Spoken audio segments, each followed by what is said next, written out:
a novedades tributarias y los beneficios a las MIPES. El expositor, el que le habla, magíster CPC, Luis Augusto Correa Vilches, tiene eh, la mención de darles estas novedades dentro de los paquetes que el gobierno ha realizado el 31 de diciembre del año pasado y que en el transcurso del presente año en algunos puntos se ha agregado y en algunos se ha modificado. Vamos a ver qué novedades son las que nos tienen nosotros estos dispositivos legales y sus respectivos reglamentos.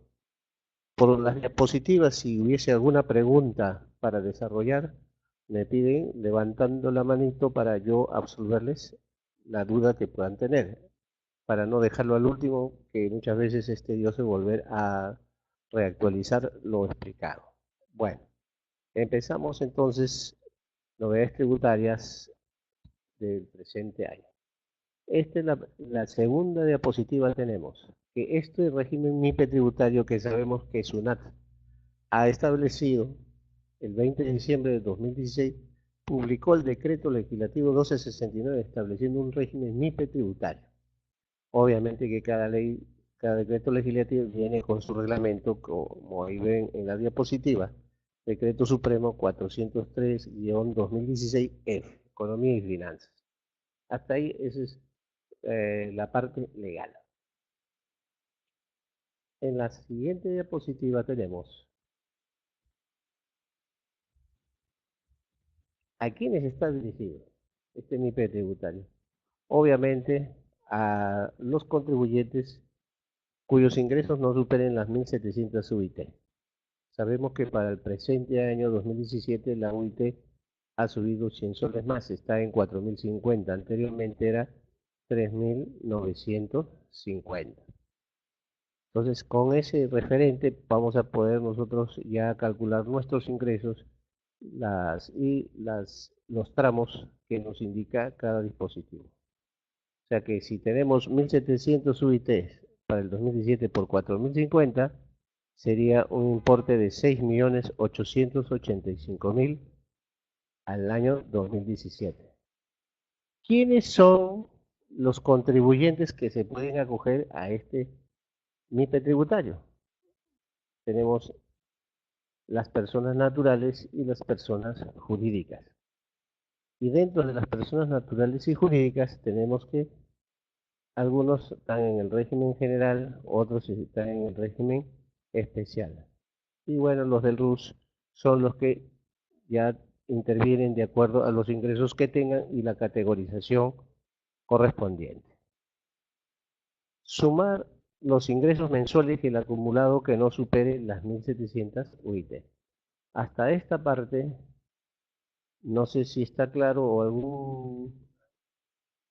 algún participante desea hacer alguna pregunta para poder absorber la manito, o si está correcto o lo tienen todo claro. Ah, pueden escribir también en el chat. Ok, ok. Pasamos a la siguiente diapositiva.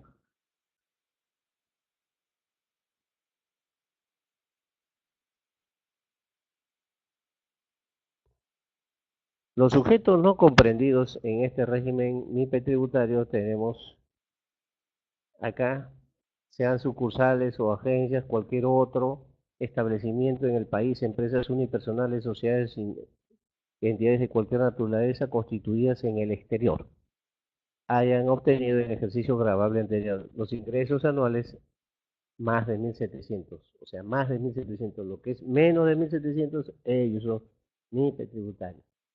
Incluso ustedes ven en el lado izquierdo un gráfico en el cual está ingresos de A, B y C. ¿Qué son estos?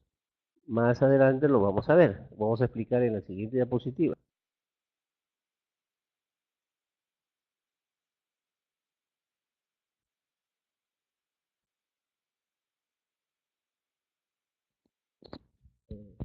Pregunta. ¿Cómo?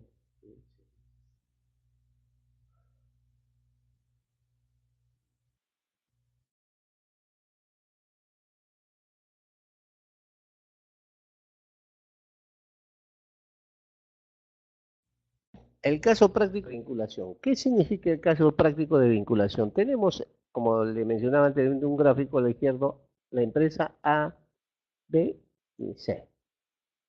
¿Por qué se pone A, B y C? Por la sencilla razón que la empresa A, cuyos ingresos netos al año, o sea, del balance que nosotros sabemos los ingresos netos deducido el impuesto a la renta, sean 4.500.000. Ingresos B, 3.600.000. Ingresos C, 2.200.000. Entonces, ¿qué es vinculación directa? Es cuando una persona en una empresa interviene en estas tres.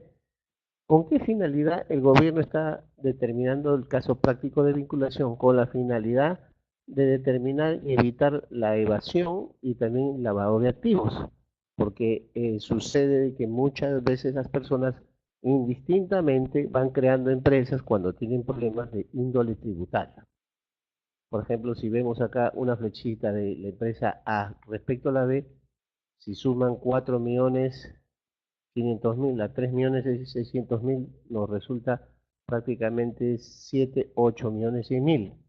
Si la B respecto a la C, 3.600.000 más 2.200.000 me da 5.800.000. Entonces acá, en la primera parte, se posee más del 70% de 3.700.000, porque 4.000.000, 3.000.000 tiene una parte, o sea, hay vinculación. El otro posee más de 80%. Prácticamente la empresa C, 2.200.000, es el 80% de la empresa B. Y así sucesivamente. Y A con C hay una vinculación indirecta, o sea, donde tenga más participación. Entonces, en este tema vemos en el cuadro siguiente.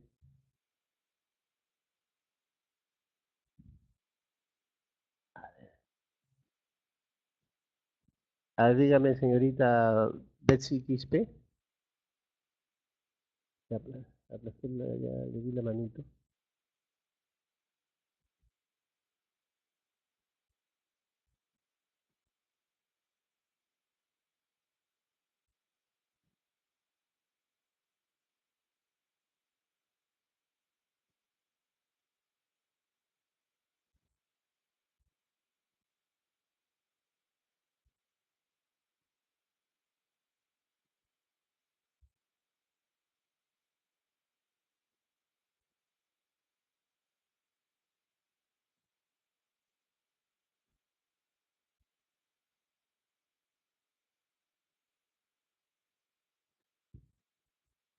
En el caso práctico, vamos, para calcular la vinculación indirecta entre A y C, determinamos el 70 y 80%, la cual nos da un porcentaje de 50%.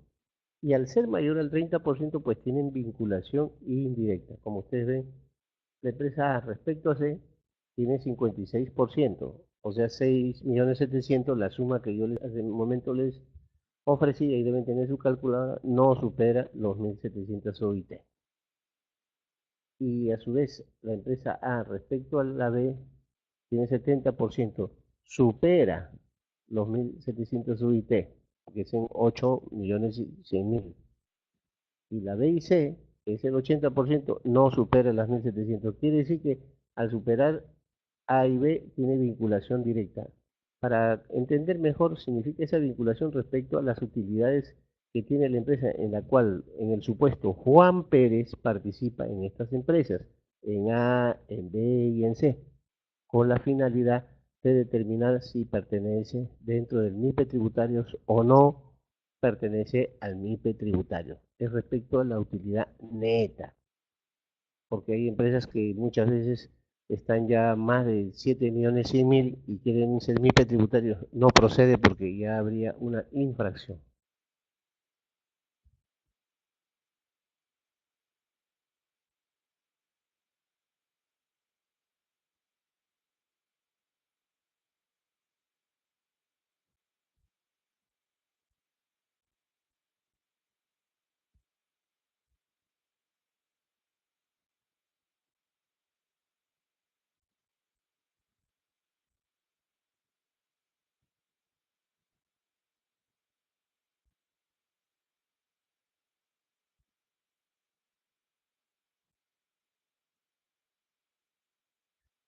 En la siguiente diapositiva tenemos otro casito. ¿Cómo puedo acceder al nuevo régimen MIPE tributario?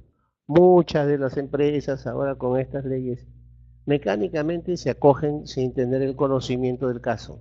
Por ejemplo, por eso se acogerá de oficio a contribuyentes al 31. ¿Qué significa de oficio? Que la SUNAT se toma la atribución de ponerlos sin que usted necesariamente los autorice. Dice, hubieran estado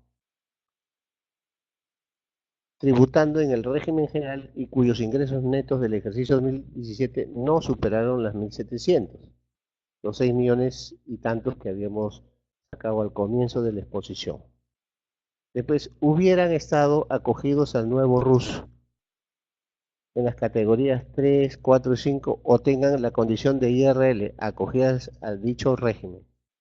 Entonces, todos ellos pueden acogerse al MIPE tributario, tanto en el régimen general como al nuevo RUS dentro de las categorías correspondientes, siempre que tengan la condición o tengan la condición de una EIRL, o sea, una empresa individual de responsabilidad limitada.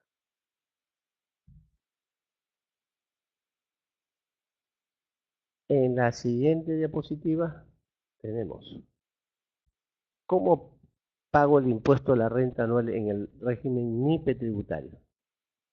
Escala progresiva. Hasta 15 UIT, el 10%. Este es el impuesto anual, ojo, al MIPE tributario. Más de 15 UIT, 29.5. Este es de una gran ayuda por muchos de los contribuyentes, alumnos y pequeñas empresas no conocen esto. Dicen, no, me hace pagar mucho impuesto, pero hay nosotros lo que llamamos las escalas. Hasta 15 UIT, si ustedes multiplican 15 UIT por 4.050, vamos a obtener un monto que hasta ese monto va a determinar 10% por lo general.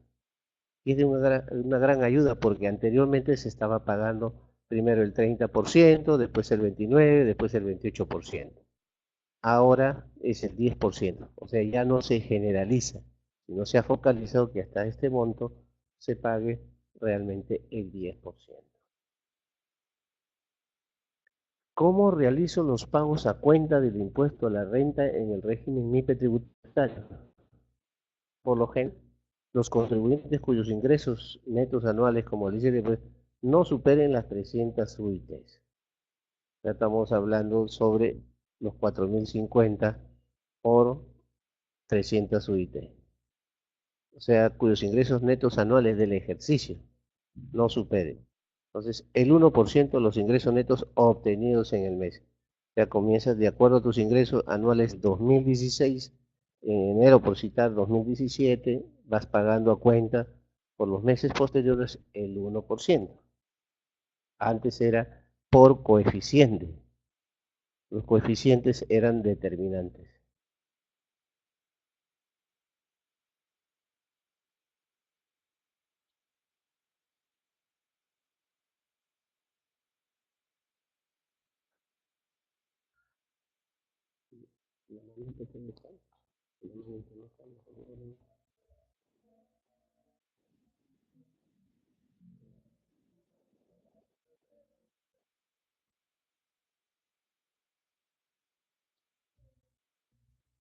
Los contribuyentes del régimen MIPE tributario, dice la diapositiva, que en cualquier mes del ejercicio superen las 300 UT conforme a las reglas, ya se está utilizando el sistema de coeficiente o porcentaje 1.5%.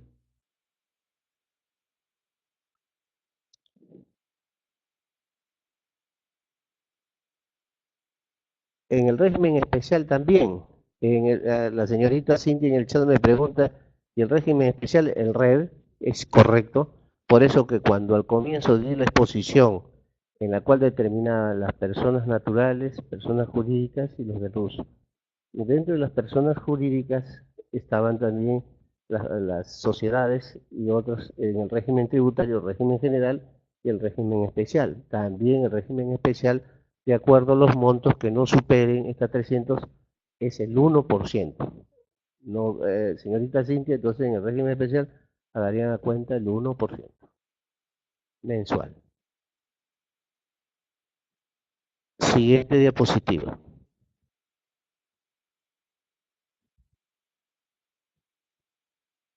Caso práctico de impuesto a la renta anual en el régimen MIPE tributario. Aquí tenemos un pequeño gráfico, un ejemplo supuesto de una empresa cuya utilidad antes de participaciones e impuestos tiene una utilidad neta de 5 millones, las adiciones, deducciones y la renta imponible. 5 millones 9 mil. Y en este caso se va a determinar un cálculo de impuesto a la renta cuyo impuesto resultante viene a ser sobre la base de 12.000. 12.000.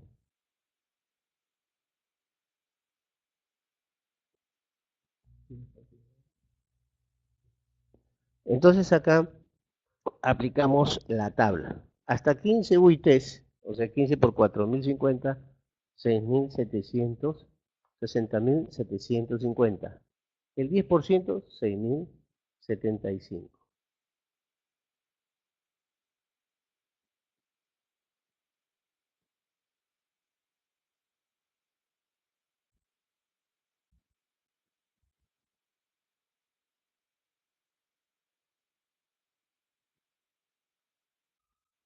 Entonces, ahí tenemos nosotros el importe, luego por el exceso, más de 15 UIT, 29.50 me da 1.475.862.88. La sumatoria me da 1.481. Entonces, bajo este término es que se determina la cantidad correspondiente.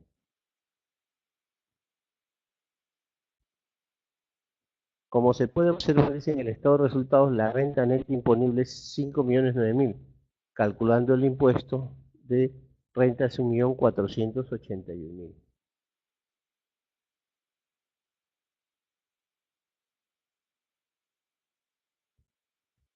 Suspensión de los pagos a cuenta de impuesto a la renta. Esta parte es muy interesante. Ojo, señores participantes, en el MIPE tributarios. ¿Por qué?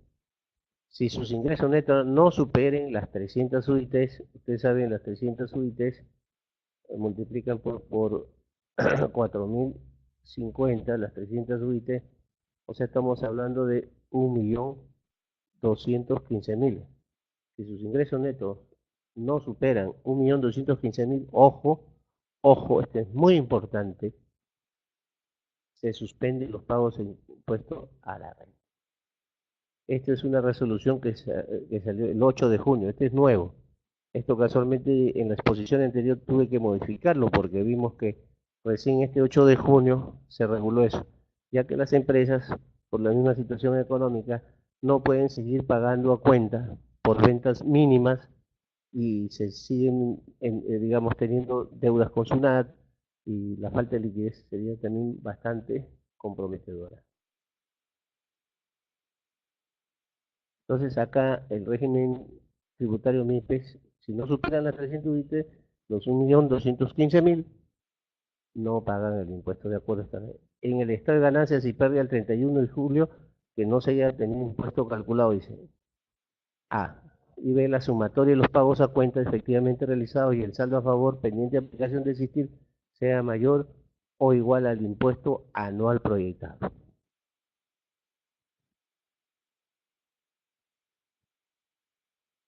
Suspensión de los pagos a cuenta del impuesto a la renta en el MIPE tributario. Aquí, este es el gráfico de impuesto anual proyectado, renta anual imponible por al 12 de medio año, 12 por ejemplo de julio, obtenido en las ganancias y pérdidas el 31 de julio. O sea, se multiplica por 12 y se divide entre 7.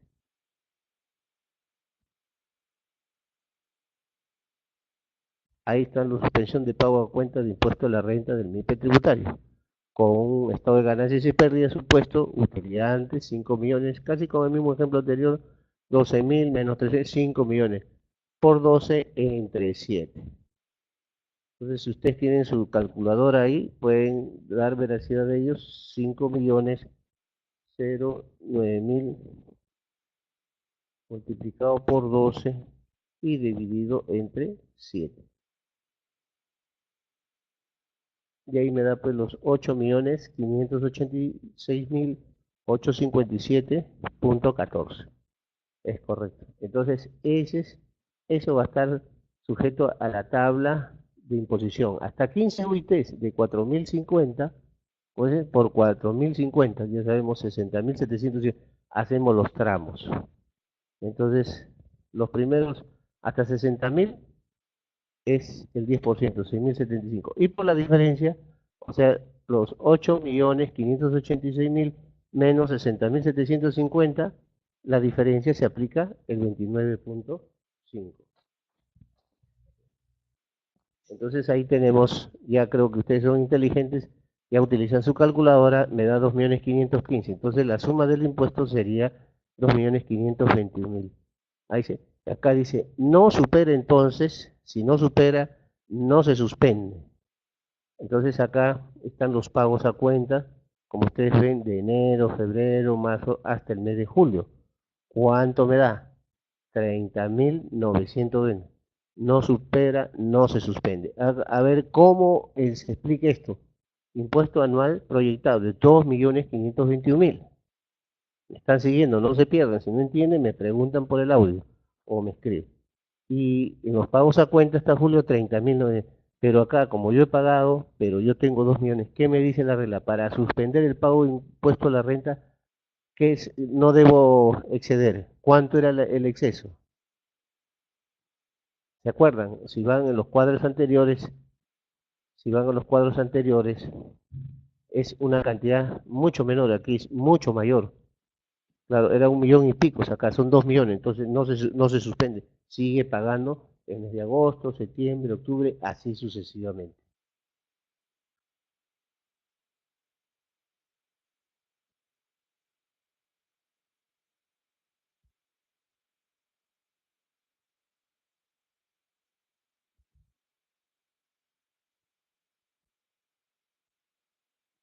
Luego tenemos, ¿qué libros contables está obligado a llevar en el régimen MIPE tributario? Es importante saber, señores participantes, que muchos quieren hacer su empresa actualmente. Entonces, ahí viene el primer planteamiento. No es solamente constitución de la empresa, sino a qué régimen vas a estar. Entonces, de saque, digamos, de inicio, toda persona natural y jurídica, como hace un momento les explicaba y les reitero, van de frente al MIPE tributario. ¿Por qué? Simple porque no van a exceder los 1.700 UITs. Ya, pero dentro de eso hay régimen general, hay el régimen especial de renta y hay RUS de acuerdo a las escalas posteriores, la 3, 4, 5 y 6. Entonces, por eso dice, con ingresos netos anuales hasta 300 UIT. Hasta 300 tiene. Entonces, muchos de ustedes, antes que me pregunten, me dirán, eso si yo tengo una sociedad anónima cerrada, una sociedad anónima abierta, tengo una sociedad responsable limitada o una persona natural que va a empezar un negocio unipersonal, ¿puede acogerse al MIPE tributario? Claro, porque de inmediato sus ingresos no van a exceder 300 UIT porque recién está iniciándose. ¿Quedó claro? Y si ustedes, sabemos nosotros que para el cuarto, tenemos la UIT 4.050, si multiplican ustedes haciendo un cálculo rápido, es 1.215.000. O sea, nadie, en su sano juicio, una empresa va a ganar pues al 1.000.000. Entonces, sean personas naturales o jurídicas. Ahora, si es un régimen general, tiene que llevar todos sus libros. Si es un régimen MIPE tributario, hasta estas 300 UITs, lleva esto. Ahora su pregunta también radicaría en lo siguiente. Si es una persona jurídica, una SR limitada, es una persona natural, ¿puede llevar esos tres libros? Sí, porque no va a pasar sus 300 UIT. Lleva su registro de venta, registro de compra y libro diario de formato simplificado. 3 libros nada más. 3 libros. Hay otros que me pueden hacer la pregunta, pero ¿qué pasaría si yo soy de persona jurídica y quiero llevar mi contabilidad completa porque tengo clientes que me piden facturas y tengo proyectado que voy a vender más? Ya ese es prácticamente opcional. Puede llevar todos los libros, siendo una sociedad anónima cerrada, una SRL. Pero si usted quiere, se habilita, no es que quiere, sino de acuerdo a las normas, al no pasar, usted puede tener, de acuerdo a esa norma, MIPE tributarios, llevar sus 3 libros. Ahora, si están obligados libros como libro mayor, dices, inventarios, balance, el libro caja, ya, inventarios permanentes, ya, ese es opcional cuando ya sus ingresos son superiores a 300, ya tiene que llevar todos los libros. Y si son menos, entonces los 3 libros nada más.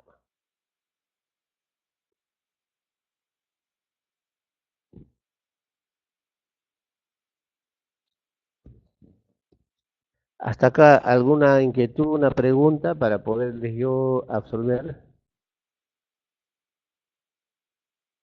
Si ponen manito arriba, porque en esto sí hay un tema un poquito... oh,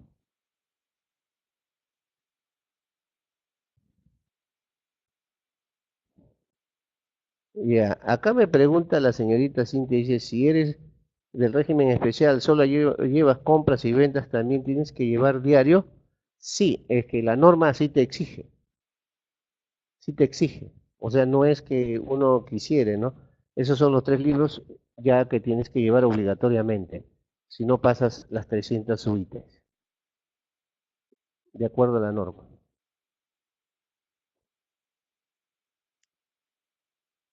¿Alguna otra pregunta?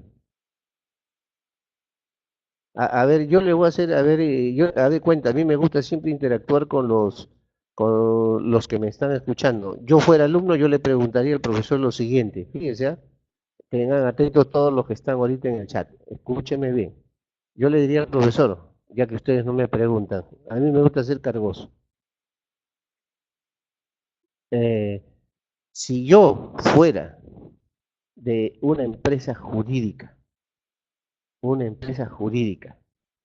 y en el interín de mi ejercicio económico a los 3, 4 meses, decido prácticamente tener, digamos, ingresos, tener y me solicitan ventas bastante amplias, siendo una SAC, una DSR, ¿qué pasaría si yo en el interín, si he proyectado 300, llevo estos 3 libros primero, pero en el interín, porque pasa, no estoy inventando, sus ventas se disparan, entra en licitación con el Estado y gana la licitación para que le abastezca, por ejemplo, todo tipo de útiles de escritorio por 5 o 6 millones. Usted sabe que las licitaciones en el Estado son grandes.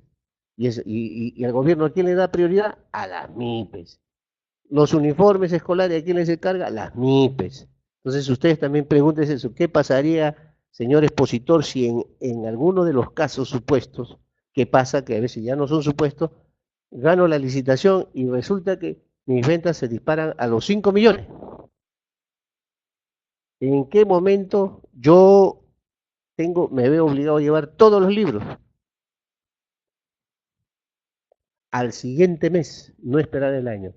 La norma dice, en el mes en que usted pase los montos establecidos para el MIPE tributario, automáticamente, si usted no lo hace de oficio, lo hará SUNAT, porque obviamente en las declaraciones juradas que hacen los contribuyentes MIPE tributario, su PDT correspondiente, el 621, en la cual uno determina los valores tanto de compras y ventas, y usted no lo hiciese de oficio, la SUNAT inmediatamente le pasa al régimen general y ya no va a pagar el 1% de renta, sino el 1,5%. Y automáticamente tiene que ya legalizar su libro mayor, su libro caja y bancos, registro inventario permanente y unidad física, porque sobre eso la SUNAT le va a recaer. Entonces, eso sería una pregunta, como dice, de cajón. Por eso siempre no son supuestos, son realidades que pasan. Porque ustedes saben, ya vuelvo a insistir, que las MIPES tributarias son las que tienen mayor acceso a participación en lo que es proveedores del Estado. Entonces, hay que ver eso. ¿Qué tipo de sociedades pueden acogerse a este régimen? Me dice Juan Ramírez. Juan Ramírez, el tipo de sociedades que pueden acogerse a MIPES tributarias son todas, ¿de acuerdo? a los ingresos netos anuales hasta 300 UIT y yo dije para los libros, pero también existe hasta 1.700 UIT. 1.700 son MIPE tributarios y 300 UIT para llevar libros. Si pasa más de 300, todos los libros. O sea, Juan Ramírez, ya creo que estoy absolviendo tu pregunta. Todo, por eso al comienzo dije personas naturales y jurídicas. Claro, depende, aquí Cintia me dice depende si la norma es retroactiva. Exacto, pero cuando el momento, Cintia, pasa el contribuyente, sus ventas, y tú estás en esto llevando tus 3 libritos y estás hasta 300 y pagas tu 1%, pero si participas en una licitación, en el mes siguiente ganas la licitación y tus ventas, el Estado quiere que lo abastezcas de, por ejemplo, de uniformes o de útiles, y es por 5 o 6 millones de soles. Tú sabes que eso pasa.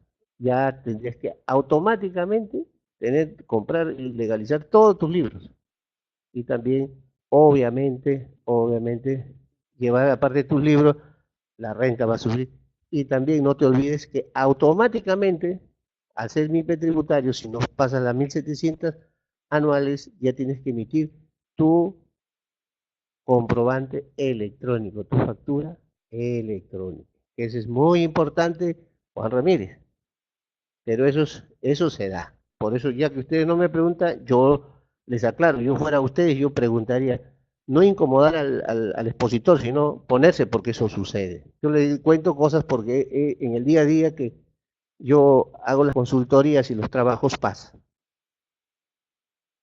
Acá Cintia me dice, depende si la norma es retroactiva. No, cuando es retroactiva, obviamente surte efecto a partir del día siguiente de su publicación y dice, cúmplase al día siguiente de su publicación y esto. Pero ya nosotros, si eso pasa, más adelante ya se tiene que aplicar. Entonces pasaría ese régimen general automáticamente y Yuli Valverde es así, automáticamente pasarías al régimen general. Entonces, jóvenes, ya ven, se da cuenta la pregunta que yo hubiera preguntado por ustedes, le estoy haciendo, no por hay que ponerse en todos los sectores. Nunca pasa, pero el día que pase recién me dice, a verdad, el expositor fulano de tal me dijo y eso tengo que hacerlo inmediatamente, no esperar el año para cogerse, sino inmediatamente al mes siguiente. Si no caes en un ilícito, pues imagínate si sigues con los libros y pagando el 1% por tus ventas, cuando ya sabes que tus ventas han aumentado, tiene que ser el 1,5. Y aparte, ya llevar más libros contables, o sea, lo que faltaría. Se fue el audio, dice, se me fue el audio. Cintia dice. Ya. Emisión de comprobante de pago a partir del 1 de enero de 2017, lo que hace un momento mencioné. Los sujetos que el 31 de diciembre de 2016 tengan la calidad de agentes de percepción del impuesto general a las ventas. Y otro dice, los sujetos designados como agentes de percepción del impuesto general a las ventas, cuya condición surta efecto a partir del 1 de enero, siempre y cuando no se dé alguna disposición de SUNAT. Siempre la SUNAT publica ya las empresas que tengan calidad de ser perceptoras de impuesto general a las ventas. Ustedes saben que eso ya sale por resolución de SUNAT. ¿Qué empresas? Por lo general son PRICOS, son principales contribuyentes. Y ellos a través de una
Aló, así, hubo una otra pequeña desconexión.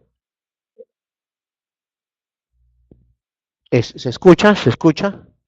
Aló, ¿se escucha? Ya, ok, ya me están escuchando. Aquí estoy gritando, estoy en más de 120 decibeles. Perfecto. Explicaba que los agentes de precisión, usted sabe, sale por resolución SUNAT. De eso no tengo la menor duda. Buenos contribuyentes y todo lo que por norma la SUNAT determina a efecto de tener una visión más clara en cuanto a lo que es la recaudación fiscal.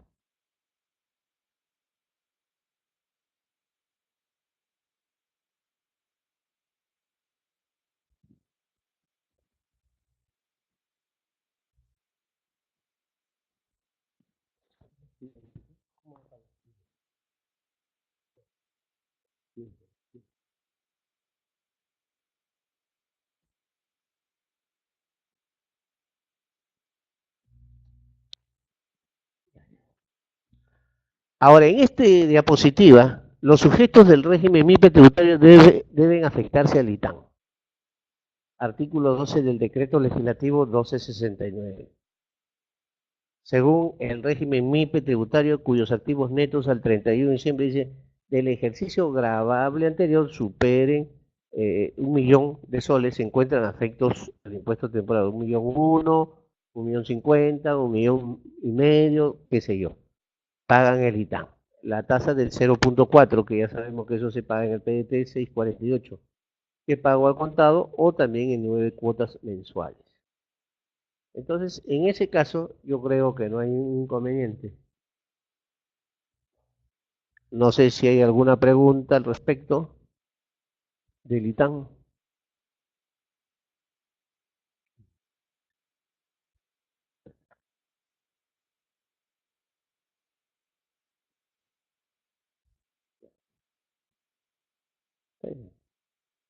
El caso práctico del cálculo al ITAN. La entidad, la poderosa SAC, se encuentra afecta al ITAN, por lo cual desea saber la determinación del referido impuesto al ejercicio 2017 para dicho efecto. Nos proporciona la siguiente información del rubro activo considerado en el balance general 31. Como usted sabe, los contadores hacemos nosotros nuestras cuentas a diciembre de cada año. En este caso acá tenemos un ejemplo que arrastra un total activo de 4 millones y casi 4,5 millones. Entonces, de hecho, vemos si está afecto al ITAN, los activos. En el siguiente cuadro tenemos hasta 1 millón, tanto, y por el exceso, tanto. Entonces acá, como son 4.499.000, en la tabla es 4.000.003 más 1, por el exceso 13.998. Entonces, ahí yo creo que está claro, no, nos corresponde pagar por concepto ITAN de los 13.998, que eso también sabemos, lo podemos pagar en cuotas, como acá está en esta diapositiva el caso práctico. ¿Cuántos son? 9 cuotas. O sea, hacemos un cálculo bastante práctico, la cantidad de los 13.000 y picos entre 9, me da 1.500 y durante 9 cuotas. ¿Hay alguna pregunta hasta esta parte, señores participantes? Me gusta exponer, pero también me gusta, yo me pregunto, yo me respondo para también absorber dudas que ustedes muchas veces no detectan. A ver, acá hay varias preguntas en el ITAN. No sé, hay varios, digamos, espectadores, sí. El impuesto temporal de los activos neto ITAN. ¿Qué función cumple? Ya, eso. A ver, se me fue. Ya, ¿qué función cumple? La señora Julie Valverde. El impuesto de los activos netos es prácticamente tener un fondo sobre los valores que tiene una empresa. ¿Cómo se componen los activos netos? En el activo corriente que tenemos, caja banco, tenemos el capital de trabajo, o sea, las maquinarias, los muebles y enseres, menos la depreciación. La sumatoria de eso viene a ser activos netos. Eso lo hace la SUNAT, se puede decir en forma casi obligando al contribuyente a hacerlo.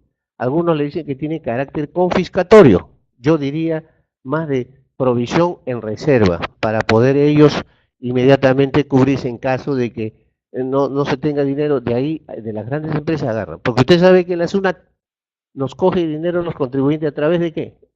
Digamos, a través de la detracción, que eso más adelante en un segundo taller vamos a ver cómo funcionan la detracción, percepción, retención, etc, etc. Entonces, al igual como pasa eso para las grandes empresas, la SUNAT cobra ese ITAN sobre ese valor que tiene la empresa en los activos corrientes. Entonces, ahora, entonces quedo con, con, con Julie Valverde, digamos, ya, ¿qué función cumple? De que el gobierno se preserve para pago de impuestos también. Casi eso sucede en las medianas empresas. También me dice, cero en qué o cómo ayuda a la empresa. La verdad, como hace un momento le dije, tiene casi carácter confiscatorio, porque en vez de darle esto, no lo ayuda a la empresa.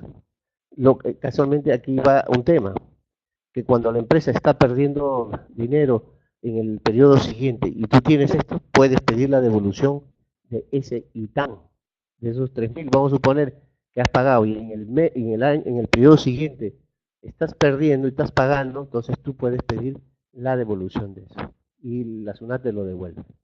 O sea, pides la liberación, igual que la detracción, ¿no? Cuando uno paga los impuestos, la detracción sirve como un fondo para que el Estado pueda cobrarse los impuestos que tienes pendiente y el resto tú pides liberación. Igualito pasa con ITAN. Dice, ¿y por qué 9 cuotas? Son 9 cuotas en la cual se configura pues, 9 los meses posteriores, porque si tú comienzas a regir a partir de que, por ejemplo, en enero, no, febrero, no, marzo. ¿Cuándo declaras el balance? En abril. Empieza en abril, mayo, junio, así sucesivamente hasta diciembre. Y ahí tú sumas 9 más 3, 12 meses. Es por los periodos que corresponden. Ya. Helmer, ¿y por qué? Helmer me dice, ¿y por qué en 9 cuotas? Por eso lo acabo de comunicar. Por 9 cuotas porque empiezas en abril. De abril a diciembre, ¿cuántos son 9 meses? Son después del balance, los 9 meses es correcto. Porque los balances por lo general ya comienzan a hacerse en marzo y parte de abril. Entonces ya comienzas tú a comenzar a pagar respecto al ejercicio anterior, cómo está tu estado financiero. Pasamos a la diapositiva número siguiente. Ahí está. En el decreto supremo régimen MIPE tributario. MIPE tributario. El reglamento del presente legítimo se podrá disponer la no exigencia de los requisitos formales y documentación sustentatoria establecida en la normatividad dice que regula el impuesto a la renta para la deducción de gastos que se refiere al artículo 37 de la ley de impuesto a la renta o establecer otros requisitos. ¿Realmente se aplica? Me hace la pregunta o yo hago la pregunta en este diapositivo. En este diapositivo. Entonces dice el decreto supremo. ¿Qué me dice? Si ustedes leen bien, usted sabe que una ley cuando sale es para aplicarse. Estoy haciendo todo el esfuerzo, estoy hablando fuerte, ¿me escuchan? ¿Me escuchan? ¿Aló, me escuchan? Ya. Entonces decía que el decreto supremo del MIPE tributario siempre sale con un reglamento, como usted dice, el reglamento de este presente que podrá disponer la no exigencia de requisitos formales y documentación sustentatoria, establecido en el régimen de impuesto a la renta en el artículo 37. ¿Por qué es esto? Es lo que quizás ustedes no conozcan, la simplificación administrativa, que ahora todo se hace por sistema virtual. Por lo general se hace por sistema virtual. Tanto las declaraciones PDT, el 621, el 601, la 854 y una serie de PTs que nosotros al enviar a la SUNAT automáticamente ya no te exigen los requisitos porque ellos paralelamente tienen todo el cruce virtual de tus ingresos y gastos. Por eso que a veces ellos lo único que te piden es la documentación en caso de haber omisiones o alguna observación. Entonces se evitan eso para efecto de estar cada momento exigiendo los contribuyentes, llevando toda la documentación a la SUNAT para que cada uno de ustedes, si son contadores o técnicos, vayan y bueno, den su examen.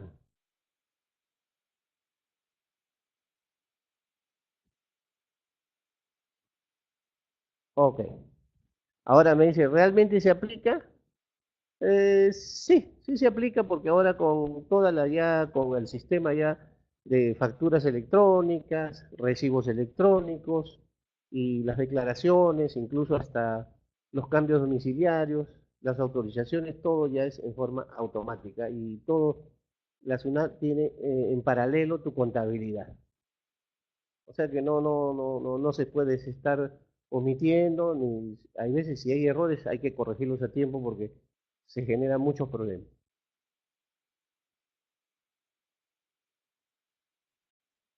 La siguiente, revisando ahora el reglamento, dice, con relación en el numeral 4.2 del artículo 4 del decreto legislativo, dice, para los sujetos del régimen NIPE tributario cuyos ingresos netos anuales no superen las 300 UIT, es de aplicación lo siguiente, dice, gasto de depreciación de activos fijos, eso lo saben ustedes de sobra, ustedes son campeones. Usted sabe que los vehículos se deprecian por el valor de uso el 20%, y en 5 años ya la depreciación es total, al 100%. Los equipos de procesamiento de datos y cómputo, 25% en 4 años, se le da de baja. Maquinaria y equipo, 20%. Aquí, jóvenes, me quiero detener un poquito. Siempre es bueno darle un valor agregado, un know-how. Yo les pregunto, si ustedes tienen un vehículo nuevo del año, en 5 años, ustedes lo utilizan, por ejemplo, para traslado de personal, uno, que va el uso y desgaste va a ser diferente a una camioneta que lleva mercaderías. Obviamente el que lleva mercaderías, el desgaste va a ser mayor, pero el otro va a ser menor. Entonces, aquí va la pregunta, ¿qué pasa si ese vehículo en 5 años supuestamente se le da de baja, pero sigue operativo en la empresa? ¿Se puede seguir dándole depreciación en los años posteriores? Esa es la pregunta que yo les haría a mis participantes, como técnicos y contadores que algunos deben ser. A ver, escríbanme en el chat si no han entendido la pregunta. ¿Qué pasaría si el vehículo, el mío, todavía está operativo y en buenas condiciones, trabajando a nombre de la empresa? Yo le haría la pregunta al expositor, señor expositor, ¿puedo seguir depreciando el vehículo que ya cumplió su función en 5 años?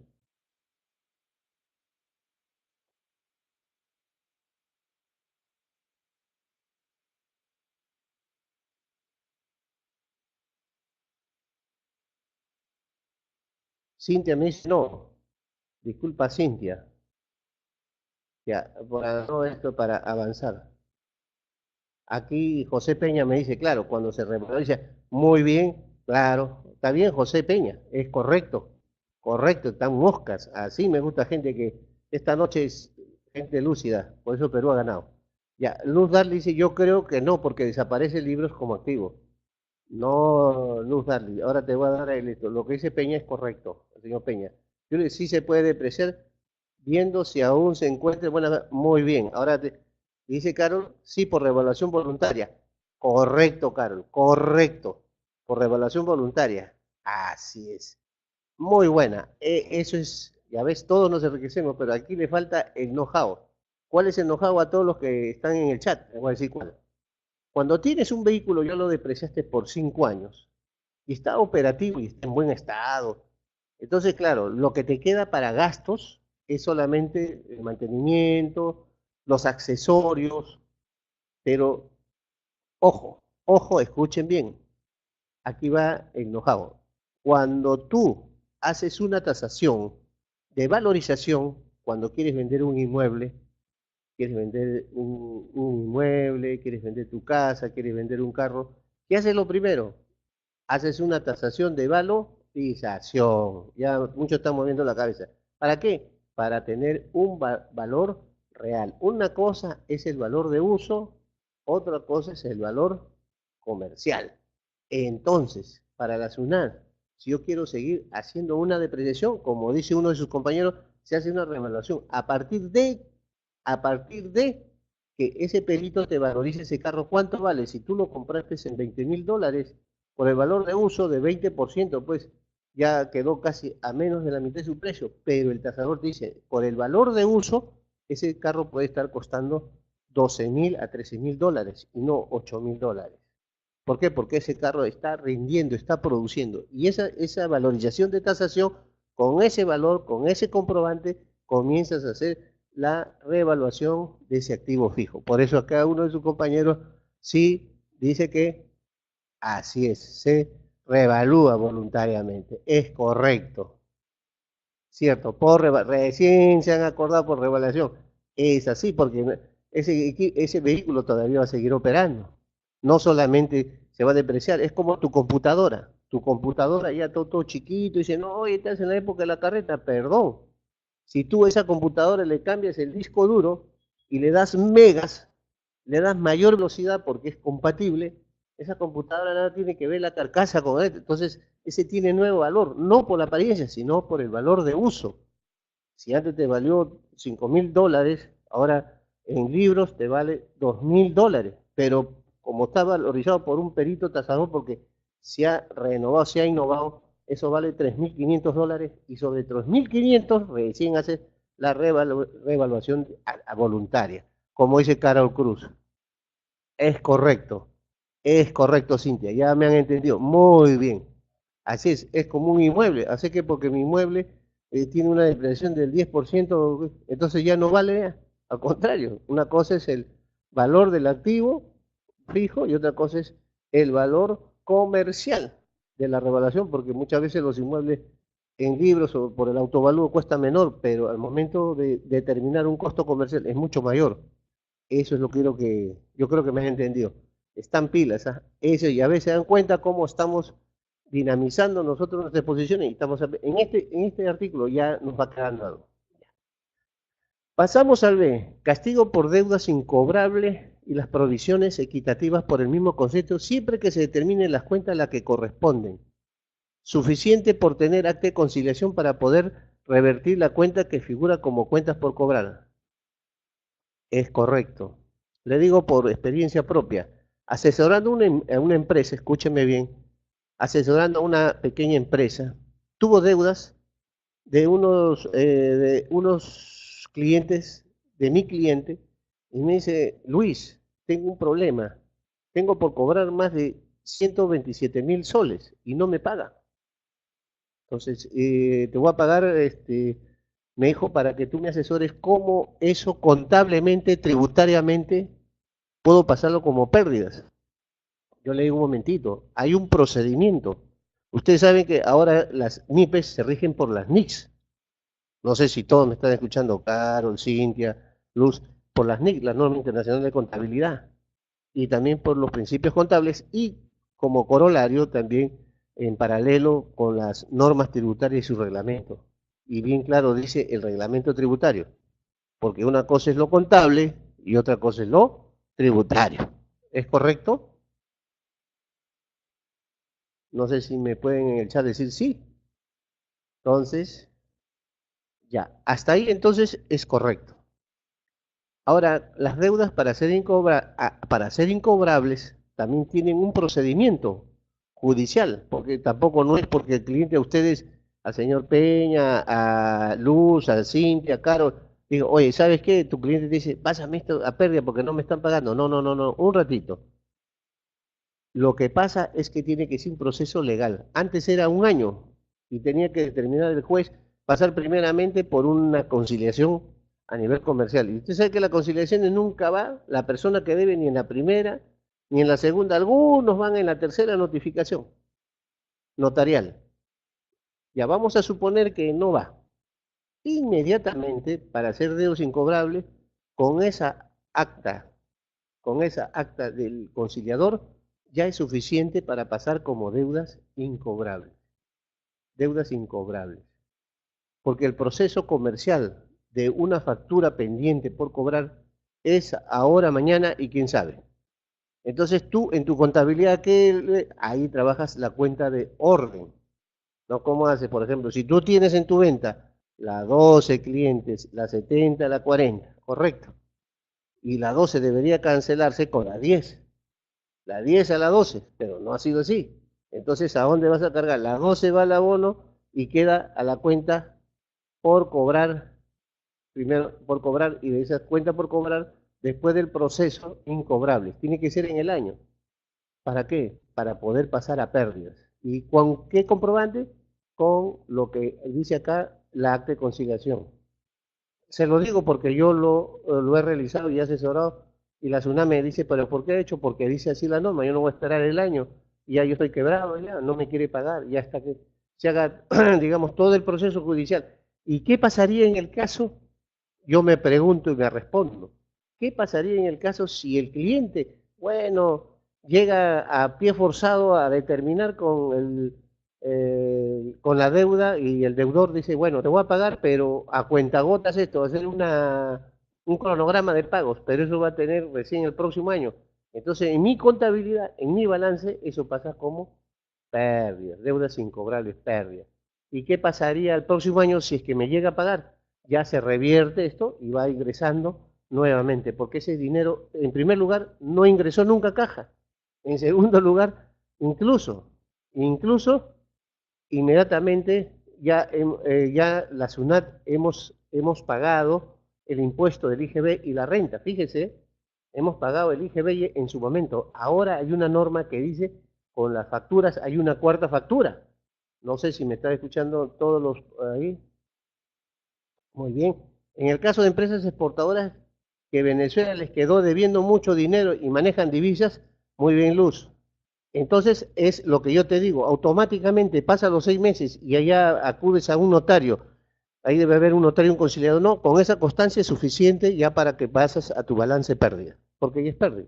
Antes tenía que salir una resolución judicial para poder recién considerarlo pérdida, pero ya no es necesario. Suficiente con eso. Y eso a través de la oficina comercial de la Embajada de Perú en Venezuela. Yo creo que Luz, ahí sí, ya tienes que manejarte en forma rápida, porque eso ya para la empresa exportadora y no te pagan, pues de hecho ya perdiste. No hay ni modo, pero eso tiene que figurar en el balance. Cintia me dice, y si no es dentro del mismo periodo, no, pues el contador, por eso te estoy diciendo, por eso que en las asesorías que yo hago me preguntan antes de terminar el año, antes de terminar, no después, Cintia, eso es muy importante, por eso uno en el mes de octubre, noviembre ya tiene que ir proyectando las cuentas incobrables, cuentas por cobrar, entonces si no te están pagando, y reitero lo mismo, si ya son 6 meses, y ahí para cobrarle, hay lo que se llama, son dos cosas, la persona que tiene voluntad de pago te dice, yo quiero fraccionarlo o quiero tener un cronograma de pago. Todo el mundo tú sabes que da esa facilidad. Me debe, como los bancos dicen ya, tú me debes 10.000, págame la mitad, 5.000 y asunto concluido. Entonces, ese es el tema. Entonces, ese es el tema. Y bueno, y si el cliente no te quiere pagar ni con este, entonces también va por perdido. Y dentro del mismo periodo puede ser, puede ser. Con el acta de conciliación, inmediatamente. Yo sé que ese es un saludo a la bandera, Cintia. Es un saludo a la bandera, pero es un procedimiento administrativo que tiene que hacerse y la SUNAT lo acepta. Antes no lo acepta, ahora lo acepta, porque en verdad ya pues el conciliador tiene una base legal, jurídica, y eso se respeta. Ya me dice cuando se dan los castigos por deudas incobrables, cuando ya prácticamente ya sale definitivamente y queda establecido por resolución judicial, ¿no? En lo comercial de que ya la empresa quebró, no te va a pagar y no hay un acuerdo, claro. Y Luz Dali, sí, y sí, dice, ¿hay un plazo para mandar una deuda incobrable? ¿Hay un plazo? Por eso lo acabo de mencionar, Cintia. Ese es dentro de 6 meses, en 6 meses. Por ejemplo, ya tú le vendiste en el mes de abril, no te paga mayo, junio, julio, agosto, septiembre, octubre. Pero tú ya al segundo o tercer mes ya te estás desesperando porque tienes que pagar al personal, incluso ya pagaste el IGB renta, y renta. Pero ahora hay una cosa curiosa. Termino esta primera explicación. Entonces, 6 meses, inmediatamente el tercer mes mandas a una oficina de conciliación notarial para que se acerque a arreglar, pues no, las deudas, si se puede hacer un cronograma de pago. Si no sucede ese, en la primera, son 3 citaciones, primera, segunda, tercera, automáticamente con esa constancia de rebeldía, ya pues lo dejas ahí y ya tiene que pasarse ese documento legal como pérdida. Y esa es tu base para tu contabilidad. Eso sería. Ya nos gana la hora, vamos unos 5 minutos rapidito, castigos, ahora desmedros y existencias. Ese es otro temita bastante interesante, en qué caso se da los desmedros de existencia. Una cosa es desmedro, otra cosa son mermas y otra cosa son desechos y desperdicios. Es un tema que posteriormente podemos avanzarlo en una próxima conversación. Entonces, y acá este tema lo dejamos para el próximo ejercicio, no hay ningún problema. Ahí tienen, ya después le voy a alcanzar a los que están en el chat, ¿no? Aquí me dice Cintia, perdón, y devuelven el IGB. Luz, el IGB es con B chica, no B grande. El IGB, ya. Entonces, devuelven el IGB. Es correcto, es correcto. Al ser pérdida sí te devuelven el IGB, si no se llegase a cobrar, no se llegase a cobrar.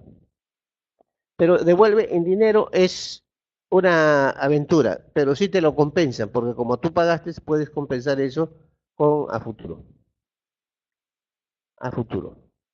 Bueno, señores, que han estado, digamos, viendo todas estas diapositivas. Espero haber colaborado esto. El que le habla, vuelvo a insistir, Luis Correa, magíster, consultor en CAMEX, en la cual ustedes también le van a alcanzar mi correo y el correo de CAMEX. Vamos a hacer luego un taller ya personalizado con casuísticas mucho más amplias acerca de este tema, porque, por ejemplo, para las deducciones de las declaraciones juradas anuales o semianual, es muy interesante para que te... Ok a todos y bueno, ¿alguna pregunta más?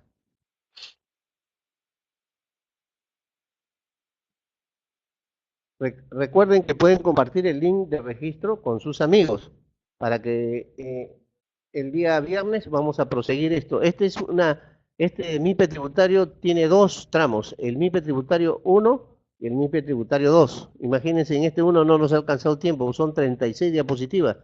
Es que, ¿qué es lo que pasa, jóvenes? Que como esto salió el 31 y se ha ido haciendo una serie de modificaciones, entonces en junio también ha habido modificaciones, entonces he tenido que actualizar esto. Entonces también ustedes tienen que estar pila de alguna sugerencia, me la hacen llegar al correo que ya le voy a enviar a todos y ustedes también ya ahí se le va a enviar, digamos, un material para que ustedes lo puedan tener. Entonces, no sé, ahí está a nombre de la señorita Kiara Cabello, me dice el BITS 2BBBGF, ¿sí? Y los PPTs, los PowerPoint. Ya, muy bien. Muchas gracias. Ya, gracias a ustedes, jóvenes, y bueno, hasta cualquier momento para poder hacer. Y los que no se han suscrito, pásenle la voz. Y me gusta que me pregunten así, pregunten ustedes todo, porque hay casos y casos. Esta es una partecita nomás, esto es lo suave. Este es diferente quizás a otro tipo de eventos, seminarios, talleres, porque acá nosotros sí nos ampliamos más, somos más puntillosos en lo medular en la esencia para que ustedes puedan entender, sobre todo en la casuística que ahora me han preguntado. Eso es interesante para que ustedes también se ayuden y a sus clientes, a sus empresas donde trabajan, al menos sepan llevarlos bien. Entonces, muchas gracias a todos y buenas noches y bueno, a seguir contentos, a seguir estudiando, analizando e investigando. Ok, buenas noches.